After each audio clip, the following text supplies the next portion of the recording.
Hello, and thank you so much for joining us today right here on The Natural Nurse and Dr. Z. And we join you each week right here on Progressive Radio Network, PRN.FM. But also, the shows are archived, as are all the shows right here on Progressive Radio Network. So that means that you can tune in anytime that you like. And we'd love you to join us at naturalnurse.com because we teach so many classes and workshops. And of course, all these years we've been teaching natural medicine since 1964. You got it. That's with a 6. So we're not just newbies jumping on here. This has been our life path for over 50 years, and we have lots to share. So if you go to naturalnurse.com, you will find that many of our classes are online. In fact, they have been online for many years, and now, of course, online is all the groovy way to attend everything. Hopefully that will be changing soon, but for now, and even in the future, online is a great way to learn right from the comfort of your own home. So we have a free webinar coming up on cardiovascular health, risk factor assessment and reduction. And we'll be talking about some of the more what we would say is inclusive, holistic, integrative, and functional approaches to heart disease, which is very, very different from mainstream. Mainstream seems to focus on something like cholesterol levels. Cholesterol levels are a very artificial kind of marker, and they overprescribe statin drugs in people who might have a slightly elevated cholesterol. And then the side effects of the statin drugs are much more problematic than the slightly high level of cholesterol. But what we do in holistic medicine is we deeply investigate over 17 arterial disease markers that are overlooked by conventional medicine. So we look at the difference between standard and optimum reference ranges. And then we do much deeper testing into things like differentiating into the particle size of an LDL particle. LDL is low density lipoprotein, commonly referred to as the bad cholesterol, but it doesn't tell you much. You want to know, is it ApoB, which is a small LDL particle? Those are problematic because they tend to be really sticky and cause the development of plaque in the circulatory system. Or is it ApoA? That's another kind of LDL, because that is not sticky. It's a large molecule that tends to slide by and does not build up. So that's a free webinar which is coming up. You can sign up for that at naturalnurse.com calendar if you're interested in more in-depth kinds of things. Or let's say you really love the spiritual aspects of natural medicine, as I do. I love everything from the very spiritual aspects, which we'll be talking about with our guest today, to the actual hard science. So we'll be giving a webinar on Hildegard to begin. And Hildegard was a mystic, psychic, visionary herbalist. And that presentation is called Weaving the Tapestry of Healing from the Cosmic Elements. And it does have, like all our classes have, CE credits for professionals, for nurse practitioners, for RNs, for licensed midwives, for massage therapists, for acupuncturists, for RDs. All of our classes have credits for people who are licensed, but you don't have to be a licensed professional to take them. You can take them for your own information. And Hildegard is absolutely amazing. She was a Benedictine nun, and she lived in the year 1098 to 1179. I really laugh when people tell me, oh, you're such a pioneer because you've been doing natural medicine for 50 years. But I don't consider myself a pioneer. I consider myself as part of an unbreaking lineage, going back in time to the very first humans, going back in time to the Neanderthals. And you can track that in anthropological history. For instance, the man who's known as the Iceman, which is a mummy that was found in the foothills of the Swiss Alps, or maybe it's the Italian Alps. The Swiss and the Italian are fighting about that. Everybody fights about everything. Nonetheless, he's one of the most ancient, fully formed mummies that was frozen in the permaculture, which, of course, you know, is now defrosting as we face climate change. But nonetheless, he was exhumed, and it's quite an amazing mummy, that he actually had a pouch, which they found all his clothes, full of herbal medicine. So was he the pioneer, or did it reach back in time, way back into the Neanderthal society, who also were advanced herbalists? So I am not a pioneer. I am part of a lineage of truth and justice, which is about referring to our natural world for health and healing. And then we see, like in our book, The Natural Medicine Chest, which is available everywhere, such as on our website and Amazon, The Natural Medicine Chest, written by myself and Dr. Eugene Zamperone, co-host here on The Natural Nurse and Dr. Z. And in that book, we have so many references to the long line of natural medicine that has been passed down through the ages and also has been aggressively attacked, particularly in Western civilization and particularly in the United States, where there are rounds of times where it becomes illegal to share any kind of mention of natural medicine. And when you track back where those blockages are coming from, it's always from the pharmaceutical industry. Because think about who would lose if you learned how to take care of yourself, right?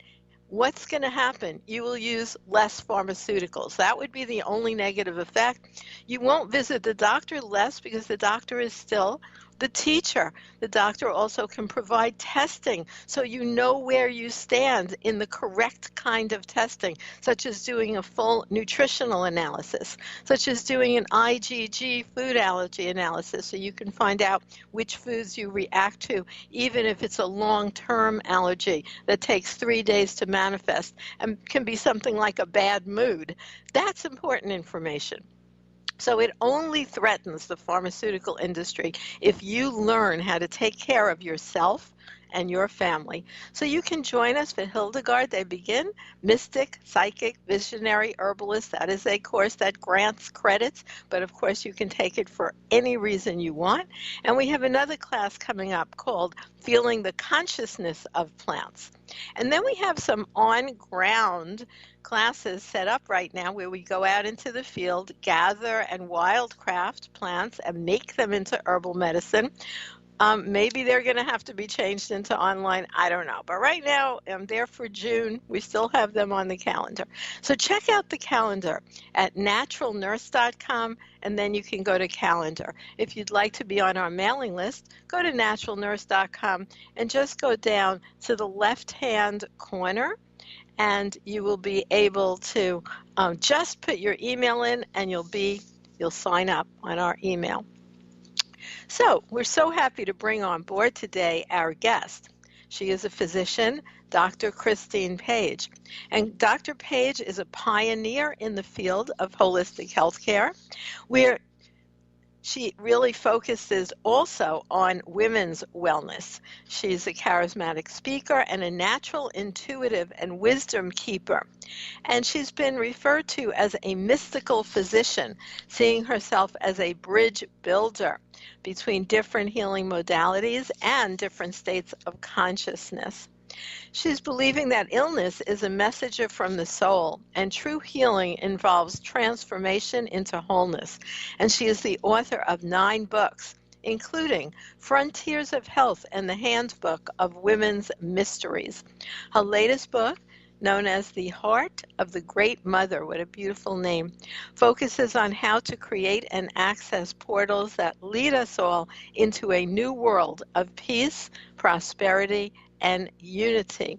And you can find out more anytime, even now, by going to her webpage, Christine, which is with a C, ChristinePage.com.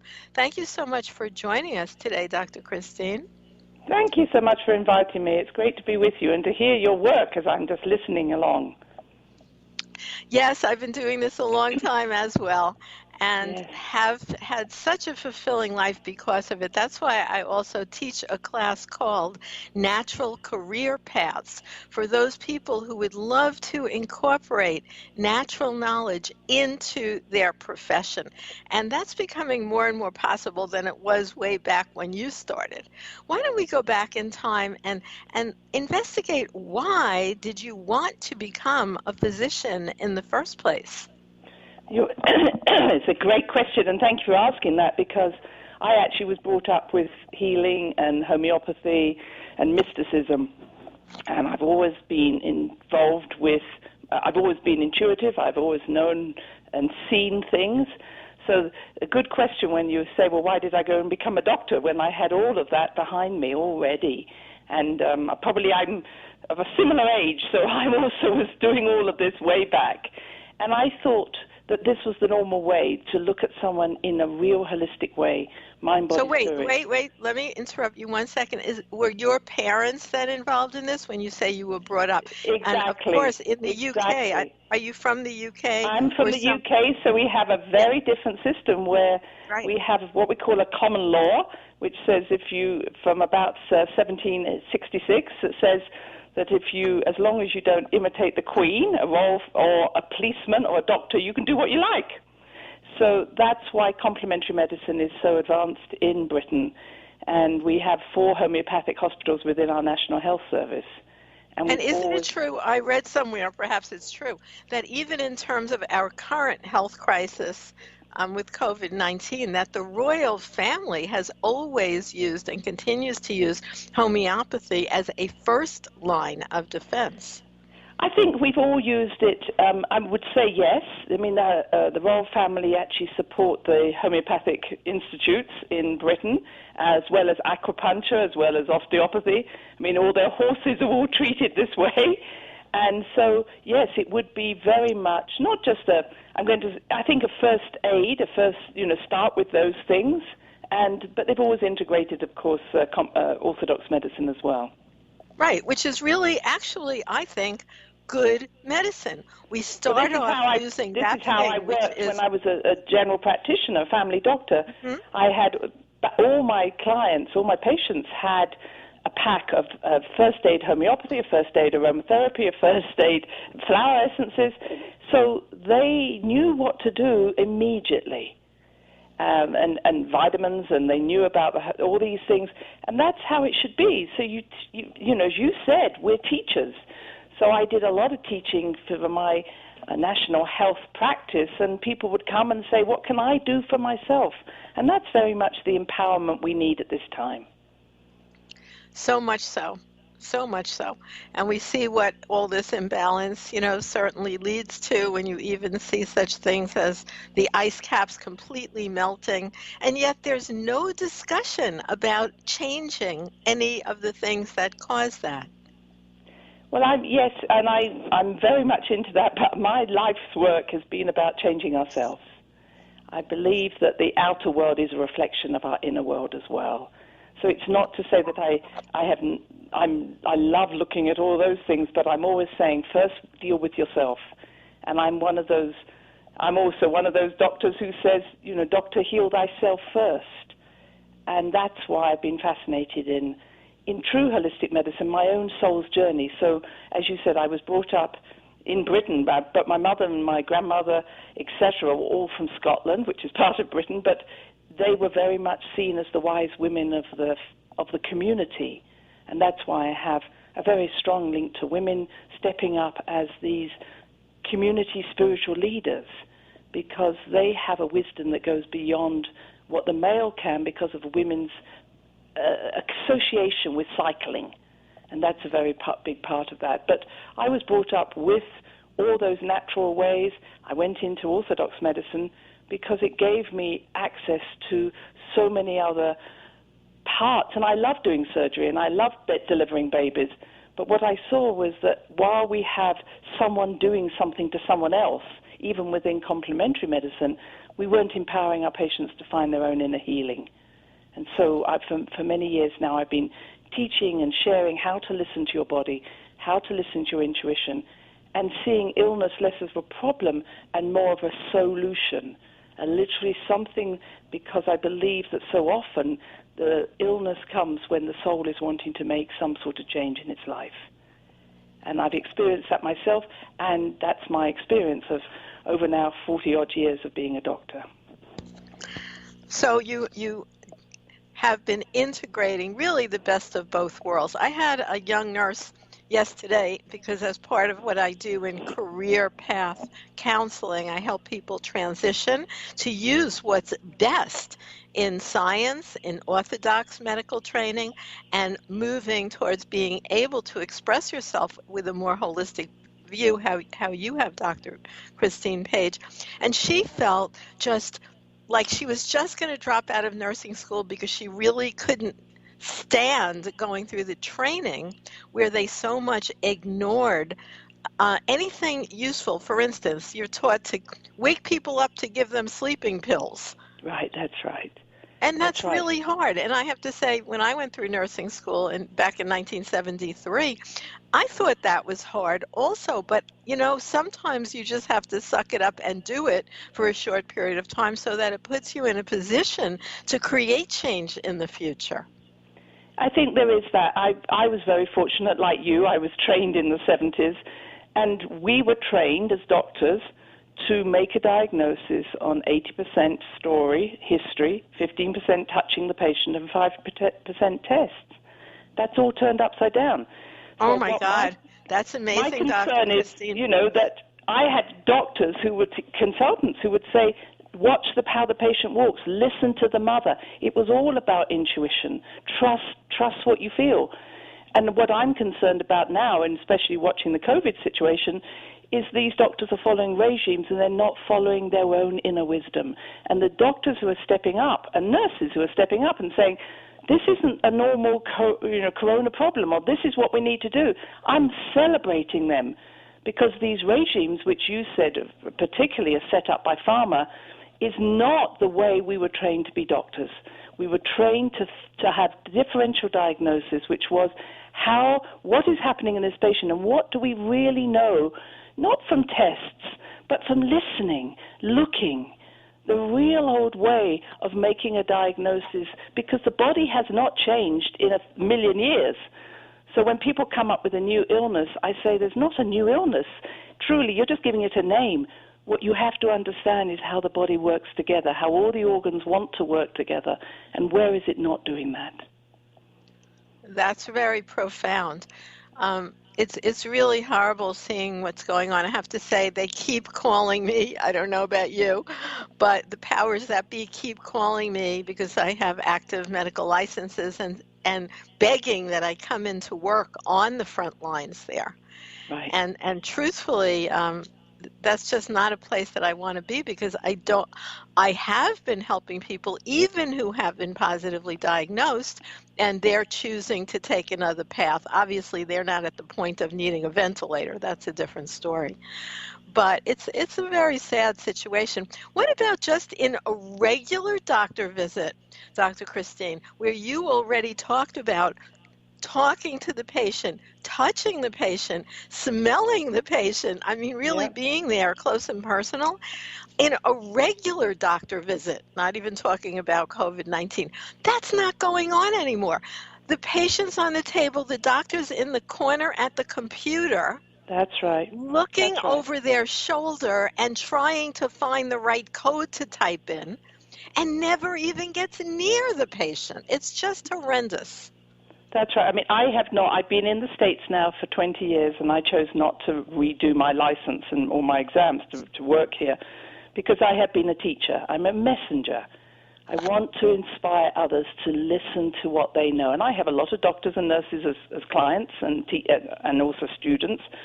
But it's not more information. It's about how do they listen to themselves, or how do we all do that? How do we understand ourselves first and foremost, and then see ourselves out in the world? And as you say, too many times, and I know money is involved. Well, if I tick that box, that's what we're hearing. If you tick the COVID box, you're going to get more money. This is not the way to do medicine. It's not the way to treat people. And I love your explanation about what the concept of differential diagnosis. I believe you're saying differential in that even though there's a disease name, it's presenting differently in each individual. It's doing that as well. I think differential diagnosis was if someone can't breathe, what are the 6 things this could be? And then it's like being a detective. And I think I'm a great detective. I'm a really good differential diagnosis because that was what I was told to do. So I would argue, with anybody who says, when they say, well, this must be gallbladder disease, I'll say, give me the 6th reason why it is. Don't give me your tests. Tell me on your wisdom, your ability to look at this person, why you think that's the right diagnosis. And most doctors can't do that nowadays. Well, it's been certainly a devolving situation, and then also the political ramifications of blocking information from those who are wise in the natural ways. That's right. When I heard that, when they said, oh, well, one of the symptoms is loss of taste and smell, I immediately went back to my nutritional training and went, that's zinc deficiency. Zinc, you need to know these things. You need not to say, well, that's just, I don't know why that's happening, let's forget it. We need to be able to train everybody to listen, to be really able to differentiate just by their knowledge that they've gained. That's so true. And of course, the focus of your work is not necessarily or at all in the medical model, although you have the knowledge of the mainstream medical teachings. Your work is really in terms of the spiritual aspects of life and health and wellness. It is, and I love pathology. So I spent I did a lot of surgery, but I also did a lot of pathology. It's like, why is this blood vessel blocking? What is the message? Not necessarily, as you said, it's not cholesterol, but what is going on in this person's life that their blood vessels that feed their heart are now becoming limited and stagnant?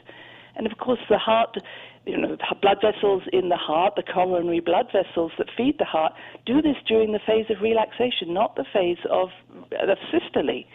So it's like, wow, why is this person not able to relax? What's happening to them that they're not finding the joy of life?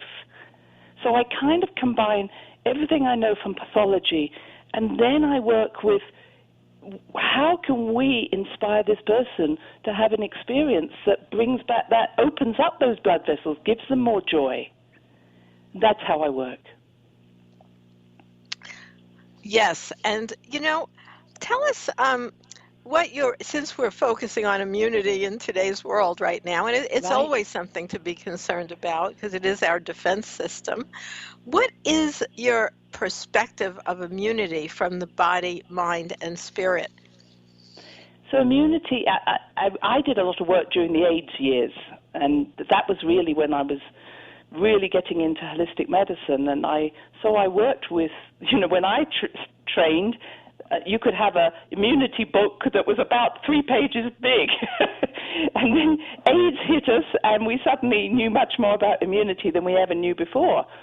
And really, the immunity is about making choices. It's about making healthy choices for ourselves. And you could just take the gut or the small intestine and say, the small intestine makes a choice. What do I need? What is going to nurture me by taking it into the food, and what do I need to reject? So it's very much about what nurtures me, what gives me joy, what gives me pleasure. Now, these might be strange words to people, but I ask a lot of people, do you know what brings pleasure and nurturing to your body? So many people are not living in their body, so it's hard to know that. So coming back into the body and making those choices is the first one. And I think for me, having worked with AIDS, many people who actually became infected but did very well were those who had a good sense of self. So immunity is about, do you know who you are? Do you have a sense of this is me and this is someone else? That doesn't mean being selfish. It's more about, do I know that how to empower myself, how to make good decisions that is just good for me at this time. And again, we've been told, don't think of yourself only, think of other people. But that is actually when we have a weakened immune system and we're leaking energy. So immunity is about loving yourself and it's not in exclusion of others, but then you can help other people. Well, that's a different kind of description, and I think it's very wise to take heed of what Dr. Christine Page is saying. We're going to go for a little break right here, Dr. Page, and when we come back, we will be continuing our discussion about your many teachings, such as your latest book, Heart of the Great Mother. What a beautiful name, and we'll talk about that further. So you are listening to The Natural Nurse and Dr. Z right here on Progressive Radio Network, and we will be right back with more.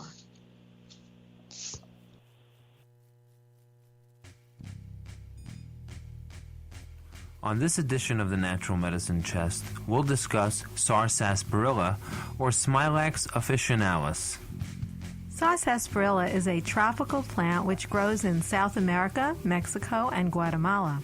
Although most Americans are familiar with it as a flavor enhancer for root beer, it has also been used for its beneficial properties for hundreds of years by many different cultures.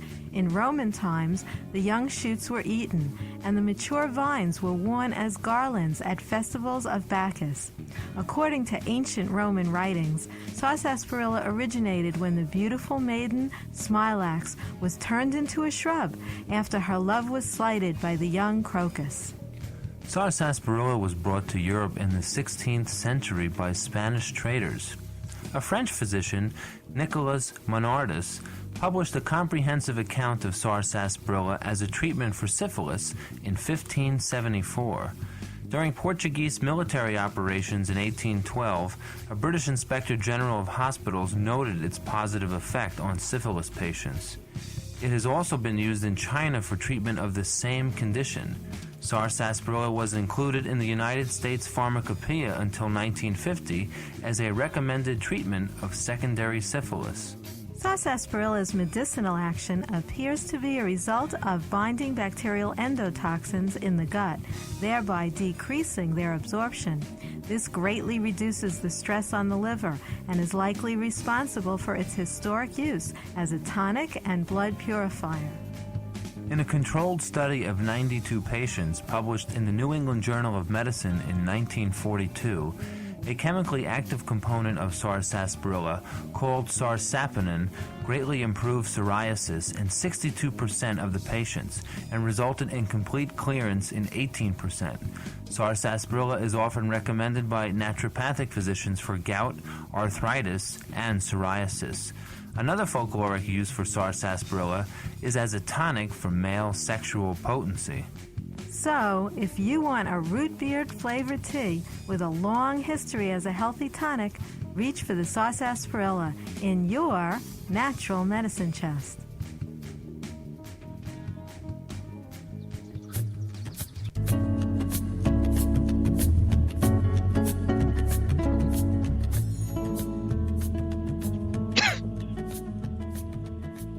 And welcome back. Thank you so much for joining us today. This is Ellen Kamite, the Natural Nurse, and as always, we're wishing you the best. And we love to bring you our shows here on Progressive Radio Network. There are actually, I think, thousands of them posted that you can listen to anytime, as well as other shows here on Progressive Radio Network. Today, we are so happy to have as our guest physician Dr. Christine Page. You can find her at christinepage.com. It's a beautiful website. And also at Facebook, Dr. Christine Page. She's got a lot of YouTube offerings as well as Instagram, so you can track down her work. And today we're talking about immunity, but many other topics as well. And we already discussed that Dr. Christine is a trained physician, and we're looking at a lot of different questions in terms of her focus on spiritual. How did you get the name of your latest book, Heart of the Great Mother? Thank you for that question. It's a good one. I originally wrote this book back in 2006, which now is 14 years ago. Can you believe it? I can't. I can't believe it. You know, it felt like we were so advanced then, and now we think of how we are now. But the fact was, I wrote it then because I was interested very much in bringing, and knew that the feminine was needed at this time of transition. I'd heard, knew we were going into this time. And what's been happening from 1996 until 2026 is the sun around the winter solstice is aligned to the galactic center. And the center of the galaxy, or the galaxy, was always seen as the Great Mother by the indigenous people. And the center of that galaxy was known as the heart of the Great Mother. And so it really was a term that I kept hearing as I then got more involved with the 2012 movement, which was that we were going back to the heart of the Great Mother, or the heart of the Great Mother was part of what we call a portal, a doorway into a new world, a new way of being. And so it very much tied into my own work, which was when we come back in tune with our own heart, we align to our soul, and we have more awareness of the next journey that we want to take in our lives. So in what way can people incorporate those kinds of concepts into their life in a practical way? Yes, and so the book came out, actually it was called 2012 and the Return of the Great Mother, and then my publishers kindly said, well, can we put this book out again? Can you edit it and make it different? And I said, absolutely. So that's why it's just been republished with many changes in it. And the key for me at this time is I want to let everybody know, because this whole coronavirus came out and we were all like, oh, my God, where did that come from? Well, everybody's been predicting that these years would be years of change. Absolutely. Right, I remember going to channeling sessions in the in the 1970s, where yes. the exact pattern that we're seeing was so exactly predicted, which is why I felt it would be a good idea to set up communities where we could have food, water, and electricity self-contained, which yes. I went ahead and did in the 70s, because I thought this would have happened around 1984 because of that book, 1984, yes. which we're seeing. Can't we talk to each other now on a big wall of a screen, two ways? So It's really amazing how it was all really described earlier. Absolutely, and I think we've all been seeing that this was going to be the time, and I think any of those events could have been the time for this. And it feels that we needed a big push. I mean, that's what I see when I'm working with patients who are ill. Sometimes they've known. The first question I always ask people is, what was going on when you got sick? And with people who even have never thought about this, they say, I know why I have cancer. And I think, well, if you know why you have cancer, why are we even bothering to do the tests? Let's focus on what you know. And that's what I want to say, is that these things were known, and sometimes we wait until something big happens before we make changes. That's just the way we are as humans. So something big often has to come. So what's happening now is the very thing you're talking about. We're moving into community awareness, not central governments, not central awareness. So these big corporations, and I do a lot of astrology, I'm fascinated by that, what's happening is the big corporations are being exposed for what they're doing. And I think during this pandemic, we're seeing more of that than ever before. We're saying, hang on a minute, you can't decide this for me. Come back to the immune system. I have to make decisions that are healthy for me, my family, my community. And that's really the future. So when you're saying, what are practical steps, we need to be asking ourselves those questions. What gives me energy? What do I love doing? Many people at this time are saying, I could go back to work, but it's not exactly what feeds my soul.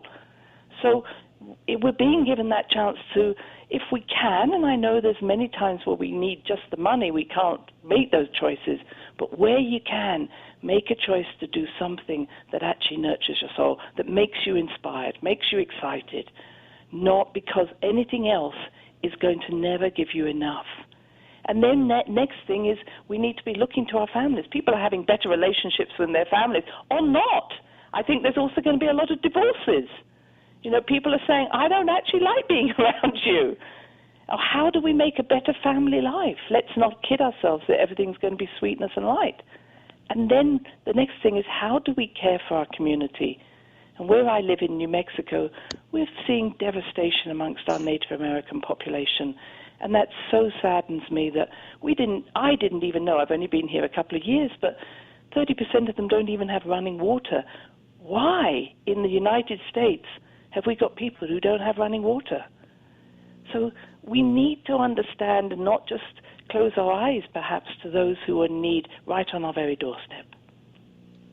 That's an excellent example. Yeah, that's even been making the nightly news Right. about. It is interesting because they're talking about an increased COVID case in many marginalized communities, Right. including the Native American population, Afro-American population, Latino population, and that I'm sure has to do with, as they're talking about, comorbidities. And Yes. certainly that's true because so many in the Native American population who I've worked with have diabetes and obesity. Yeah, yeah, and that's the problem. And again, if pharma does one thing, but also cheap food. So cheap food isn't always the healthiest food. But if you haven't got the money, you can't go any further than $1 to spend on food. We need to be finding a way of bringing better food or helping those communities. I mean, I was speaking to a friend who is from India, and she says we don't have much coronavirus in her particular community because all the food is grown there. It's all using the old spices. And what we're seeing is that people who remember the old spices that their own culture used are actually doing better. That makes sense. And so that's where I think, self-care also needs to be self-responsibility, because with many clients I've worked with over the years, they certainly do have that issue of limited funds. But when I show them, and I do have an actual sheet that I share about the cost of eating, let's say, fast food type drive-through places to feed a family for a week, which they say is all they can afford. And then they say there's a food desert because there's no big grocery store nearby. Yet I go myself into some of the smaller grocery stores, and I definitely see there things like cabbage, rice, and beans. Yes. And that would be a whole lot less expensive on so many levels than buying into, well, I don't have enough money, so I'm just going to eat all this junk food. So that has to do really with self-responsibility as well as societal responsibility. This is the truth, and it is about, absolutely, this next few years is going to be self-accountability and self-responsibility, absolutely. So it's not about who can give something to me. It's about how can we work together and how can we remember what we already knew worked for us. People listening to their bodies. I know I keep going on about that, but it's like, actually that food doesn't work for me, or that doesn't, or maybe I need more of this. And that can be a way of us recognizing that it isn't just, that we need to pay attention to food. And many a time we're so busy, people are so busy. I mean, what we do know during this time, everybody's cooking, everybody's much baking, more, yeah. And it's like, wow, I forgot that I could do this, instead of just going and buying something quick that I don't, that we put on the table. So this is a whole, paying attention is so wonderful that is one of the things that is coming out of this. It's true. But yes, time management. Time is also a limiting factor in terms of self-care. But I've also developed programs because being a single mother myself and having to face that kind of lifestyle years ago, because my children are 45 and 41. Right. If you make a big pot of soup, again, made out of really simple things that are very inexpensive, like celery, onions, cabbage, carrots. You can make that soup once a week. It takes a couple of hours. You do have to put aside those couple of hours, but not every day. And then make little individual bowls and freeze them. Yes. I mean, there's ways around it. Of course, if you don't have electricity and you don't have a freezer, that would be a challenge. Yes.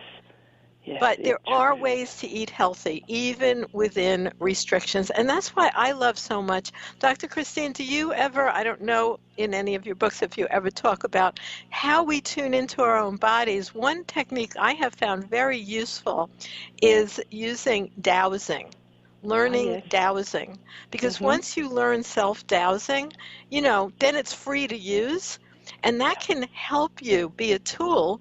You can even hold a pendulum if you learn dowsing, or you make your fingers into a ring and use the O-ring Yes. system, or there's all kinds of techniques. You stand there and feel if your body moves back and forth or side to side, which this is all free once you Yep. learn it, so that you can actually say, well, I want to eat that really sugary donut, but what does my body want? Like you That's brought right. up, tuning into what does your body want? And I have That's found dowsing could be very supportive in that quest of knowledge.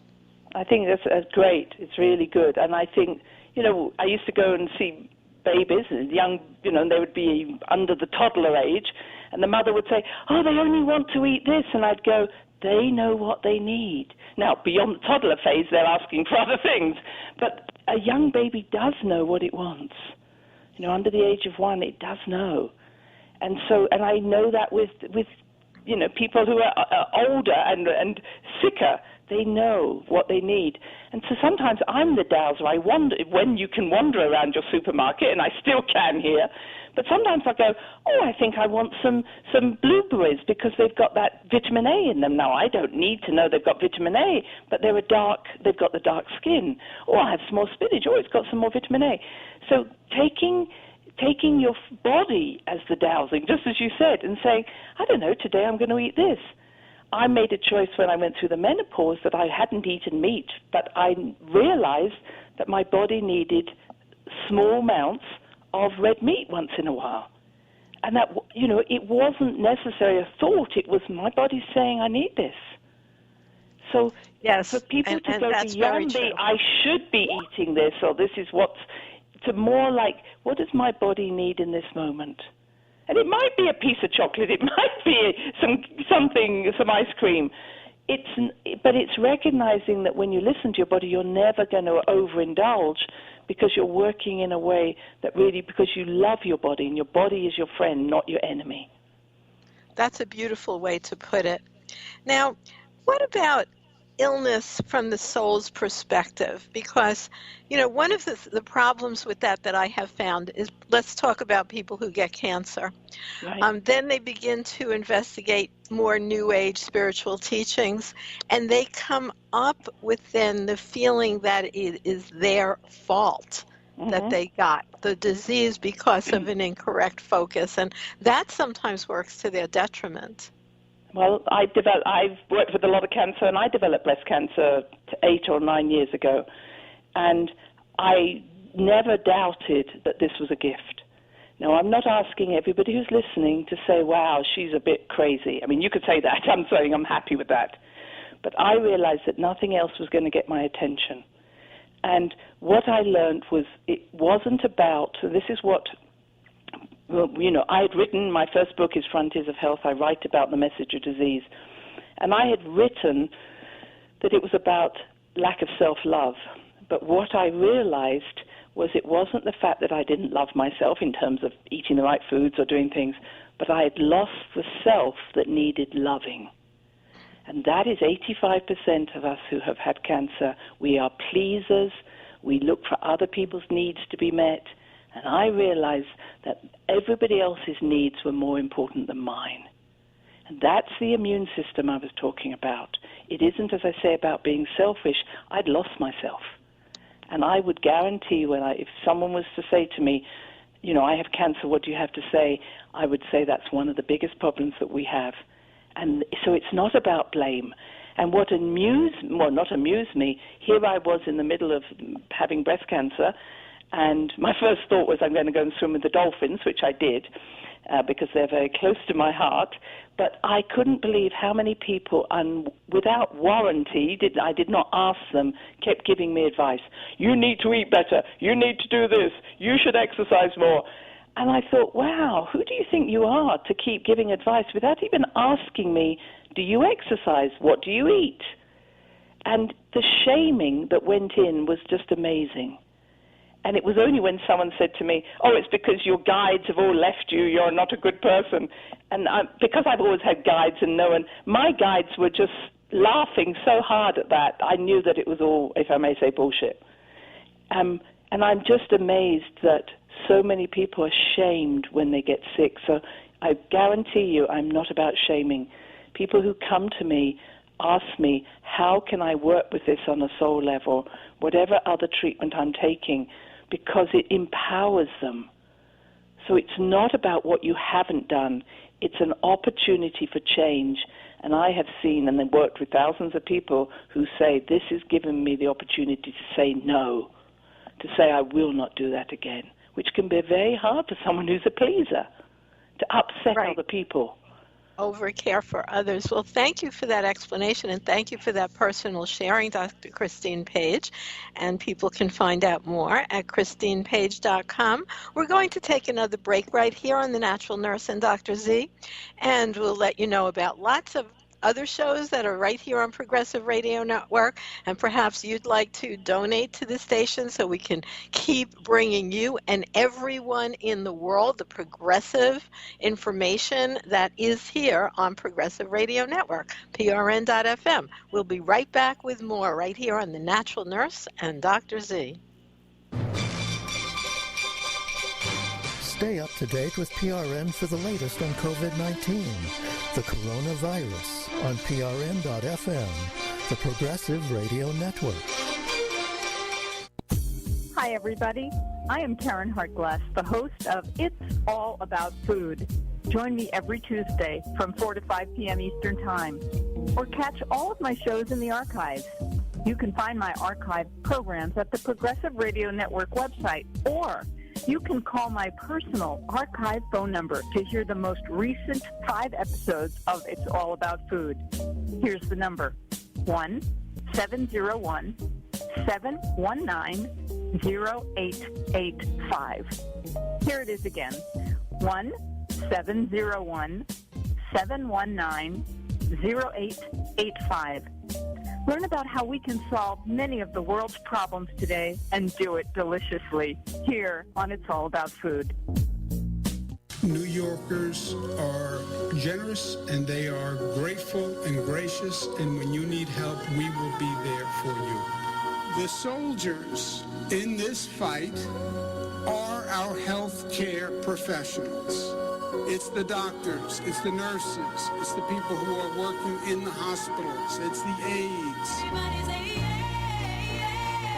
They are the soldiers who are fighting this battle for us.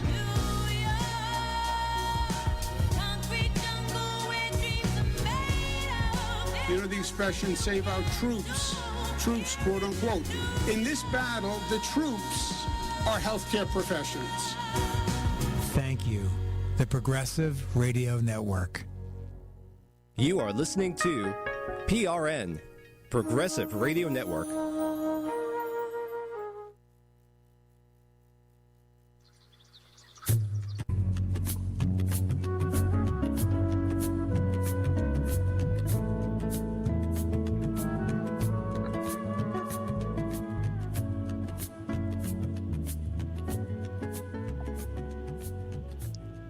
And thank you so much for joining us once again right here on The Natural Nurse and Dr. Z.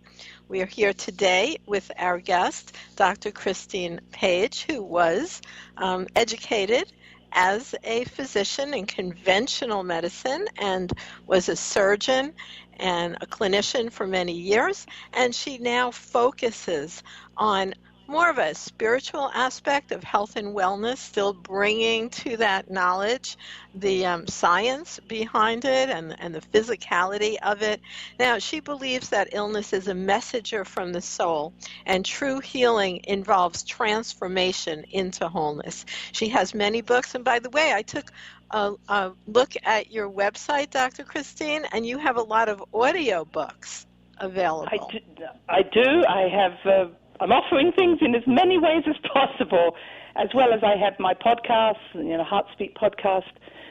I think it is about offering teachings. I feel I'm a messenger. Just here's some information. Listen to yourself if it feels right or not. But, without that information that maybe I'm offering, I think for many of us, we're offering great information. You clearly are. And it's just listening to what works for each of us. But also taking action. But it takes action. Sometimes we take the opposite action. Sometimes a client would say to me, well, not often, but, I didn't do what you said, but I've done something else. It's just taking any action, Sometimes But how often, I'm sure this has happened to you since you've been doing this so long as I have. I have people who are listeners on this show. We have over 5,000 likes on our Facebook page, which is Facebook.com/Natural Nurse. Please go there and like it if you'd like to know more.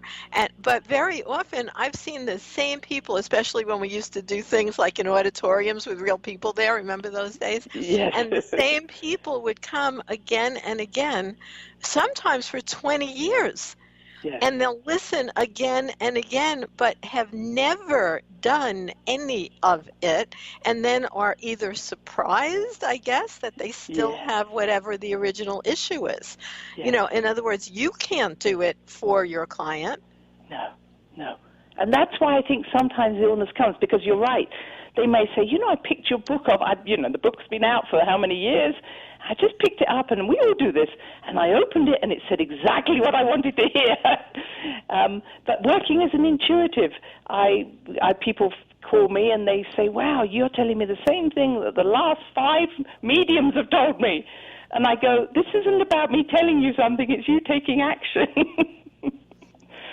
Yeah, that's interesting. What could you share in terms of what people could use as a motivation to create change by changing what we do? So I also trained with Tony Robbins many years ago, and I think there were so many good things that came out of that. One of the things that I always think about, he said, you will not change if the fear of change is greater than the fear of staying where you are. And, that's taking it from literally a cell. A cell will not move towards something that's more scary than where it is. And, of course, we both have been around people who are in really difficult situations, but the fear of change is greater than where they are. And that's why I'm talking about pleasure. It might sound rather, naff. It might sound like, whoa, she just keeps talking about these things. But you have to make the change more exciting, more pleasurable, more nurturing than where you are. And otherwise you will not change. And I have taught intuition for many, many years. Everybody's intuitive, but not everybody follows through. That's what I want to say. So even when people get sick and you go, this is a great opportunity to say no to that situation or to change, they'll say, I don't know if I can, I'll stay where I am. I'd rather die. And that's not a judgment. I'm just saying is making changes is about empowering yourself. But you also have to have something that you look forward to in the future that's going to be better than where you are. And so maybe even in this time now, people are getting a chance, as I say, to say, well, actually, if I'm going to go back, as we said, everybody's rushing to go back to normal, but do they really want to go back to the normal they've been in? So it's like, what is the thing that you want to get out of going back to the normal, out of work, out of your family? And again, we're so programmed to just do it. And this is a case of, yes, you may need to do it for a while, but what makes your heart sing? What makes you alive? And that's coming back to that self I was talking about. Who are you? Where have you lost yourself in other people? And where do you want to start to do things that feed your soul?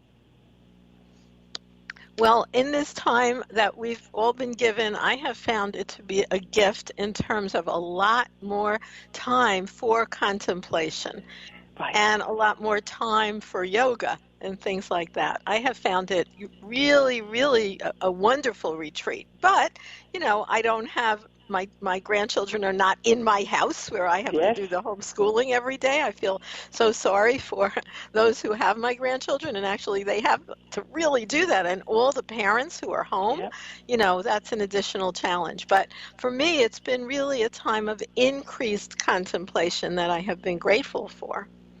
And I think that, so if I was to say, what are the 3 things that are inside me, inside everybody, that are essential for our lives? For instance, curiosity is something that is always going to be part of my life. When I'm not curious, I might as well be dead. So having something to learn about or to explore. But I'm also, I travel a lot. And yes, I miss my travel, but what I realized, it wasn't the travel, it's meeting people, it's engaging the energy of people, smiling at them. Now, here we don't have to wear masks mandatory. I feel that my mask, my smile is worth 1,000 masks for the immune system. We need to smile, smiling and hugging. I'm happy to hug. Now, again, I'm not going to put you at risk, but if someone wants to hug me, I'm not scared of the virus because a hug is so good for the immune system. Right. Well, those are some of the things that have certainly been limited at this point, but we've been doing things like in Cocoon, sending a light-based hug in that movie Cocoon. They do that. Yes, that's beautiful. So beautiful. We've come to the end of our time together for this show, Dr. Christine Page. You can find out more about Christine at christinepage.com or visit our archives if you'd like to hear the show again. We also have a live link in the description that you can go right to Dr. Christine Page website. And I want to thank you so much for being our guest today. Do you have any just closing comments or wisdom for our listeners, Dr. Page? So my wisdom, thank you so much, Ellen. It's been a real pleasure to be with you. I'd say we will get through this and we will get through it together. And recognize the choices that are being offered. We're all in cocoons at the moment, but a cocoon is not an empty space, it's full. This is a time to make great decisions for yourself and for your family and for your community. So bless you all, and know that the Great Mother, the energy that created us all, is there to support you. Well, thank you so much. And thank you, Natural Alternative listeners. Visit us at naturalnurse.com. Like our Facebook page, which you can get to right from naturalnurse.com or Facebook The Natural Nurse. And until next time, on behalf of myself, Ellen Kamai, the Natural Nurse, and my co-host, Dr. Eugene Zamperone, we hope that you stay healthy.